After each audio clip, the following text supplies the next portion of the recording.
Hello, you're watching AnewZ. I'm Dilek Tuna. Here are the headlines. Israel and Iran strike at each other as Trump says conflict can be easily ended.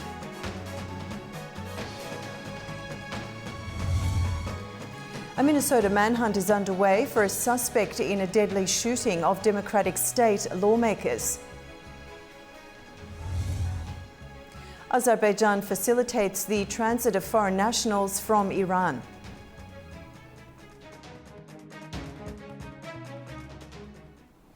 Israel and Iran exchanged deadly missile attacks overnight.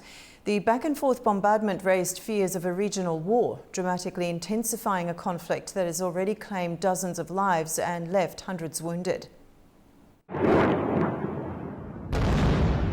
Israel and Iran launched fresh attacks on each other overnight into Sunday, stoking fears of a wider conflict. Israeli airstrikes hit missile bases, government buildings, and critical infrastructure in western Iran, including the defense ministry in Tehran. Civilian and energy facilities were also targeted, with the Sharan oil depot in the capital among the reported sites of impact. Iranian media say Israeli attacks have killed at least 80 people, including 29 children, and wounded 800 others over the past 2 days. Israel's emergency services reported at least 10 deaths overnight, including a 10-year-old boy, a young girl, and a woman in her 20s. More than 140 people were injured. Israeli media said at least 35 people were missing after a strike hit Bat Yam, a city south of Tel Aviv. Since Iran began its retaliatory strikes on Friday, Israeli authorities say over 300 people have been injured and the civilian death toll continues to rise. President Donald Trump has warned if Iran attacks the US in any way, it will face the might of the US military at levels never seen before. Trump also claimed the US was not involved in the Israeli strike on Iran and insisted he could broker a deal to end what he called a bloody conflict. But with both sides showing no sign of backing down, fears of a broader regional war are growing by the hour. Yemen's Houthis say they fired missiles at Israel in coordination with Iran, the first public claim of joint action. Houthi spokesperson Yahya Saraya said several ballistic missiles were launched at central Israel's Jaffa in the past 24 hours. He called it a coordinated move with Iran to support Palestinians. Israel confirmed sirens were triggered after missile launches from both Yemen and Iran. Tensions remain high after Israel's large-scale strike on Iran on Friday. As the conflict between Iran and Israel intensifies, ordinary families are paying the price. One Tehran household shared their harrowing experience after an Israeli airstrike hit a nearby building. They say they were asleep when the explosion rocked their home. In the early hours of Saturday, the Salehi family in Tehran was jolted awake by the force of a nearby explosion. An Israeli missile had struck a residential building just a few houses away, shattering their windows and filling their home with smoke. We were asleep last night here. I was sleeping here, and my mother over there, and one of my brothers over there. Around 3 in the morning, we heard a blast. At first, we thought it was a gas explosion. Then we got up and saw all the broken windows. Smoke and dust were filling all the house and we couldn't breathe. His elderly mother, already dealing with health issues, says the shock left her fearing for her life.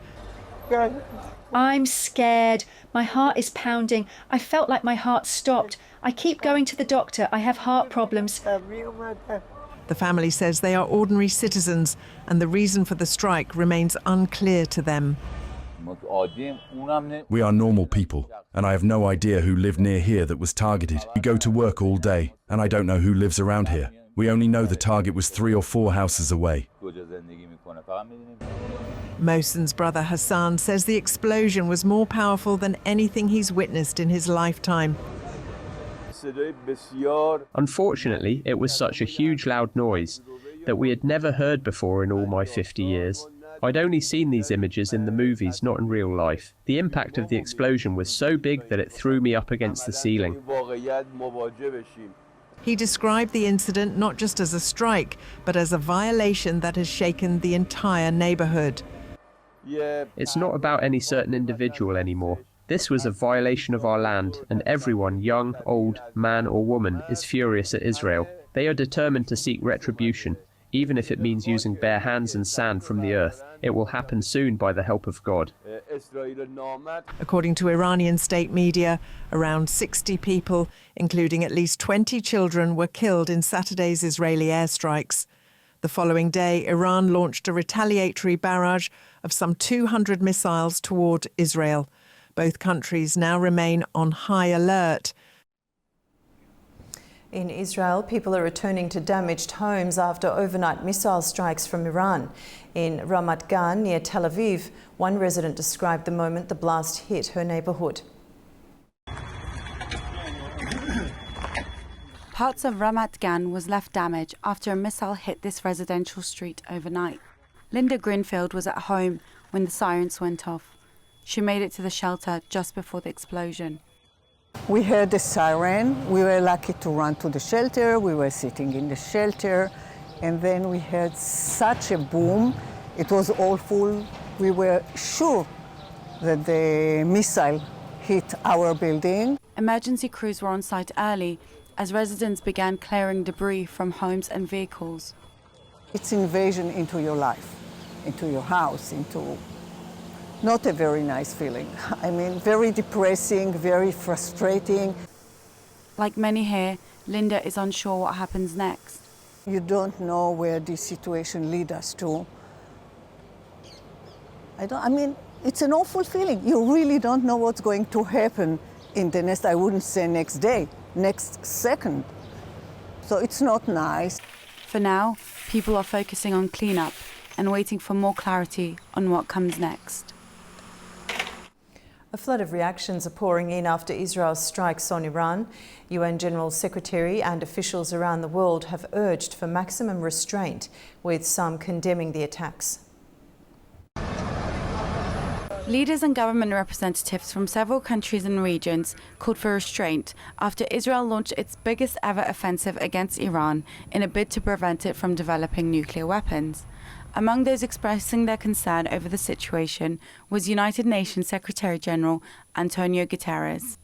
The Secretary General condemns any military escalation in the Middle East. He's particularly concerned by Israeli attacks on nuclear installations in Iran, while talks between Iran and the United States on the status of Iran's nuclear program are underway. The Secretary General recalls the obligation of UN member states to act in accordance with the UN Charter and international law. The Secretary General asks both sides to show maximum restraint, avoiding at all costs a descent into deeper conflict, a situation that the region can hardly afford. President of the European Commission Ursula von der Leyen said she spoke with Israeli President Isaac Herzog concerning the escalating situation in the Middle East. She reiterated Israel's right to defend itself and protect its people, but emphasized that preserving regional stability was vital. Turkish President Erdogan called the Israeli strikes a clear provocation. He said that Israel has taken its strategy of drowning our region, especially Gaza, in blood, tears and instability to a very dangerous stage. Israel's attack on their neighbour Iran were a clear provocation that disregards international law. The Ministry of Foreign Affairs in Azerbaijan said they were deeply concerned by the military operation carried out by Israel against Iran. They condemned the escalation of the situation and urged both countries to resolve their differences through dialogue and diplomatic means. The Armenian Foreign Ministry said it was deeply concerned, especially given it was taking place ahead of the next round of negotiations. On a post on X, they added, "We condemn such actions and call for immediate cessation of hostilities."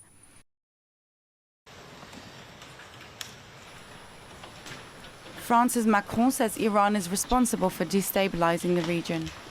L'Iran porte une lourde responsabilité dans la déstabilisation de toute la région. Iran bears a heavy responsibility for the destabilization of the entire region.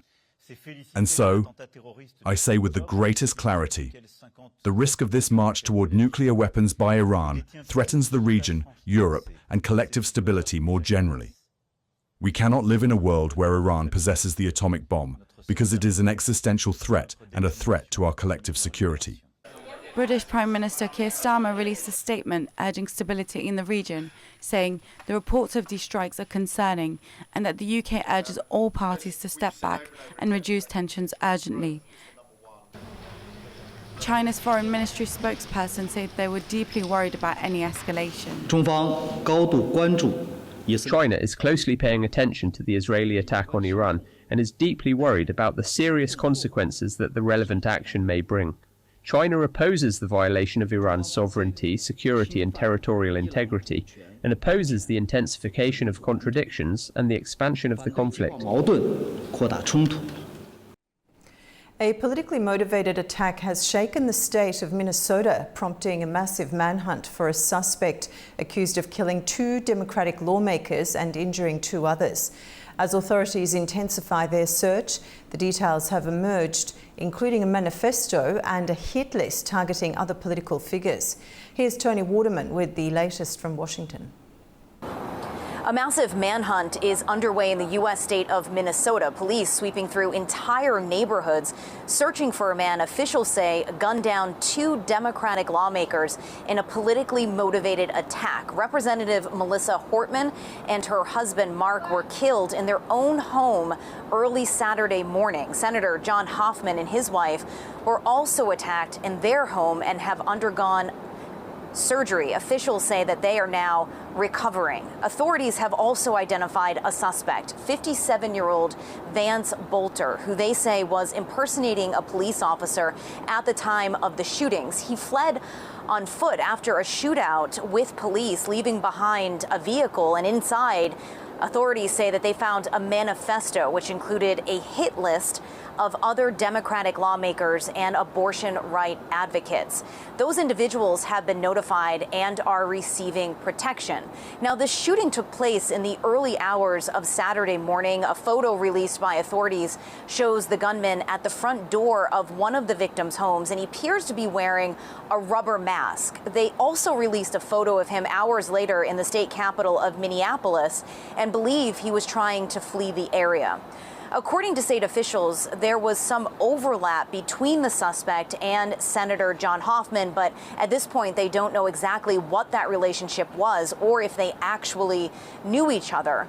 Bolter was also part of Minnesota Governor and former vice presidential candidate Tim Walz's Workforce Development Board. President Donald Trump has condemned the shootings, calling them absolutely terrible.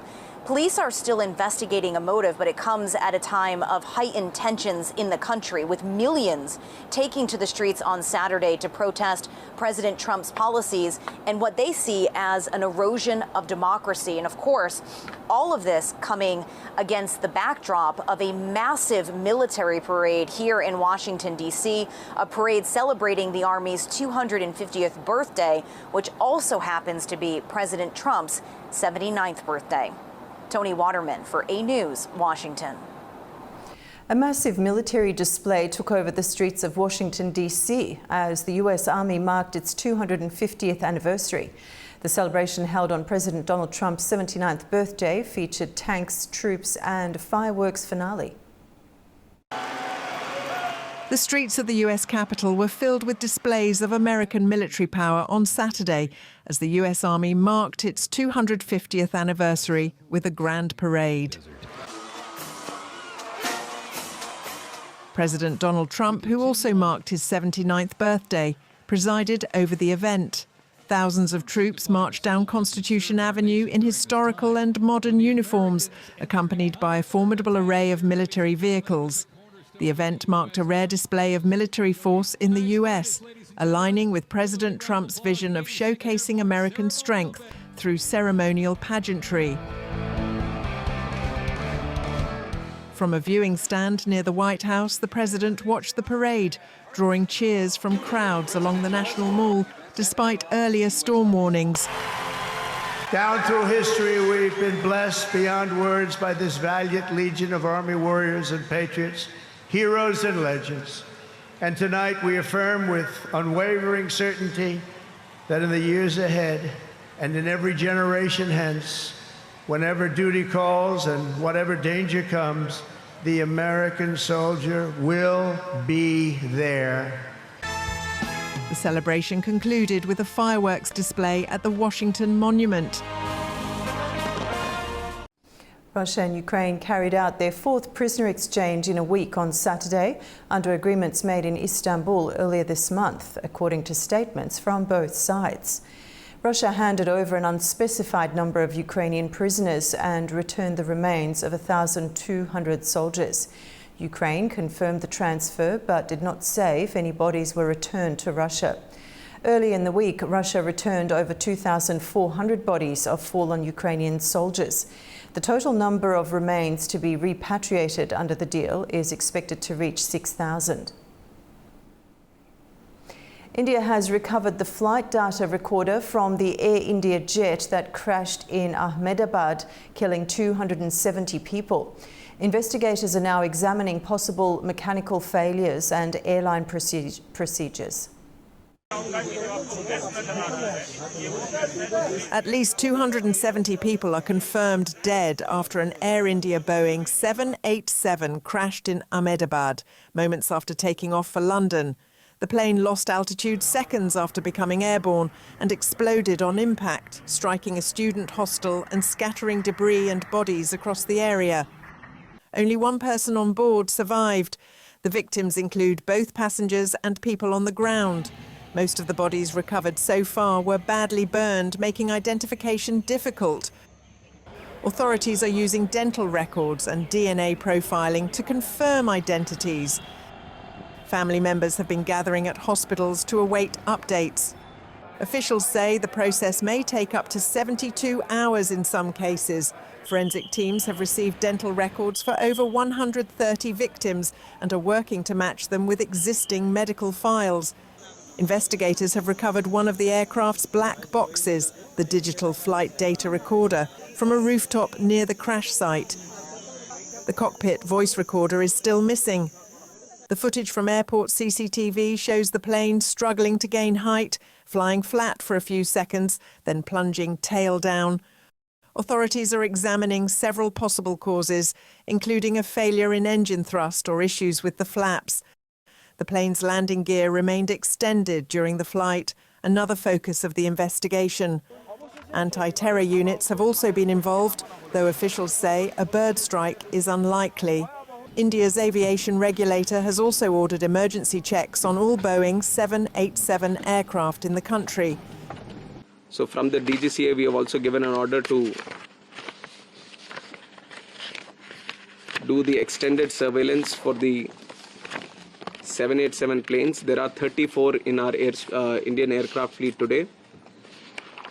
I believe that 8 have already been inspected, and with immediate urgency, all of them are going to be done.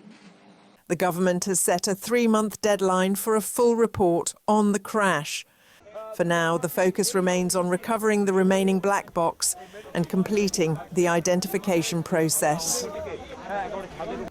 China's taking a major step forward in aviation, giving the green light for full-scale production of a massive amphibious aircraft designed for critical missions on both land and sea.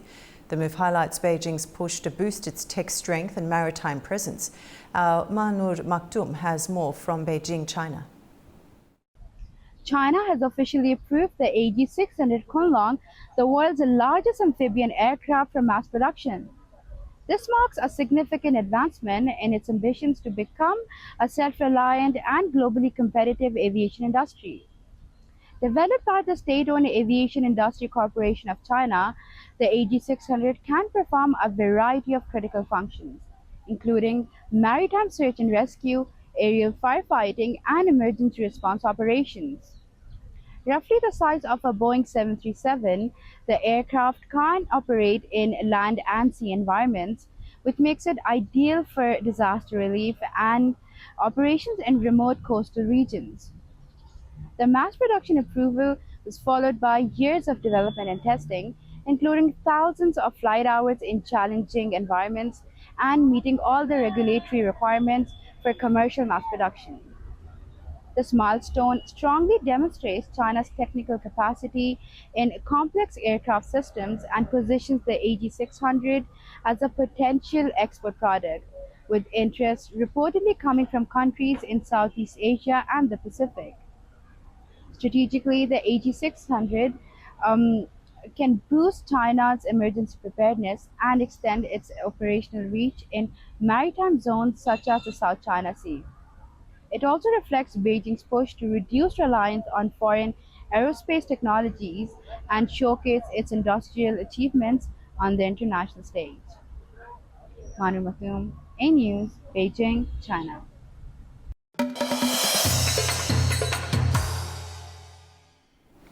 Amid rising tensions in Iran, Azerbaijan is helping evacuate foreign nationals through its southern border. Hundreds of citizens from various countries have crossed into Azerbaijan as Baku responds to international requests for humanitarian assistance. Our Aytan Shukurova has more from the Azerbaijan-Iran border. Amid the ongoing military tensions between Iran and Israel, foreign nationals being evacuated from Iran have been transiting through Azerbaijani territory for the second consecutive day on their way back to their home countries. Since our arrival at the Azerbaijan-Iran border, we have witnessed steady flow of evacuees from various nations. Yesterday, representatives and citizens of multiple countries crossed off Azerbaijan, including member of delegation of Russia's Pyotr Tchaikovsky Grand Symphony Orchestra, who had been visiting Iran. Among them were also actors and art personnel, notably the People's Artist of Russian Federation and acclaimed director Fyodor Bondarchuk, all of whom arrived in Azerbaijan by land. As part of humanitarian corridor, Azerbaijan has organized special transportation and logistical support. Large capacity buses have been allocated for their safe and comfortable transit. The immediate needs have also been taken into account. Water and light meals are being provided for them, and for individuals who may experience health issues, a fully equipped ambulance and health of medical professionals remain on standby. Several foreign countries have appealed to the government of Azerbaijan for assistance in evacuating their citizens from Iran, requesting permission for transit through Azerbaijani territory en route to their home countries. The evacuation process remains ongoing. A Kyrgyz diplomat praised Baku's humanitarian response after safely evacuating citizens via the Astara checkpoint on Sunday, expressing gratitude for the country's warm hospitality and support. We are monitoring and tracking all events within the country and in the region as a whole. We saw in the news that the government of Azerbaijan made a decision, based on a humanitarian approach, to assist all foreign citizens wishing to evacuate. Accordingly, we submitted a request to the Azerbaijani side asking for assistance in evacuating citizens of the Kyrgyz Republic through the Astara border checkpoint. Everything went very well. We safely reached the checkpoint. All the citizens are safe and sound. Thank you for your hospitality, your warmth, your kind reception, and for your assistance. Hikmet Hajiev, assistant to the President of Azerbaijan and head of the Foreign Policy Department of the Presidential Administration, urged Armenia to take a significant step toward opening the Zangazour corridor. Speaking at the Globsec Forum 2025 in Prague, he said Azerbaijan has brought security to the region and stressed that Armenia could benefit from joining regional cooperation and transport networks. Hajiev also emphasised the need for Armenia to establish a direct transport link to Nakhchivan. He said this would open new opportunities by connecting Armenia to regional transport routes. The Deputy Foreign Ministers of Turkey and Greece have met in Ankara for the fourth round of political dialogue aimed at improving bilateral ties. The meeting focused on strengthening cooperation and addressing regional and international issues. Turkish Deputy Foreign Minister Ambassador Mehmet Kemal Bozay and Greek Deputy Foreign Minister Ambassador Alexandra Papadopoulou came together in Ankara to discuss relations between the two countries.